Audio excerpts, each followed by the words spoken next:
sendiri. Okay. Okay, for example aku Dan. Ya. Nama saya Daniel. Pada siapa yang tak kenal, Daniel ada nama panjang. Nama lagi panjang is Dan Dangerous. Dan Okay. diam. Ni lah kan. Saya. Apa buat kau macam tertiba macam nak join in the Tiba podcast? kan? Nampak? Okay. Interview by question. The story is, aku tiba dapat message daripada Dan. Betul. Ya. Dan cakap dia nak buka podcast. Dia nak aku masuk. Betul. Aku pun buka podcast. Boleh lah. Terus Masuk lah, terus lah. Dia punya reason asal aku panggil Charles. Kalau korang dengar betul dia berbual, suara bagi aku golden voice bro.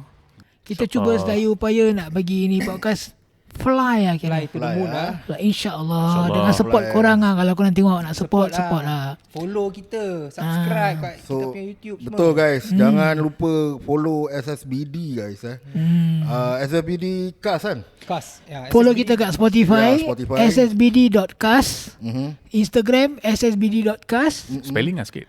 spelling ssbd.cast. Betul. CAST ya. Steady step by step lah. So harap-harap korang support lah kita. And kita look forward to korang punya support lah. InsyaAllah. InsyaAllah. Amin, InsyaAllah. amin, amin.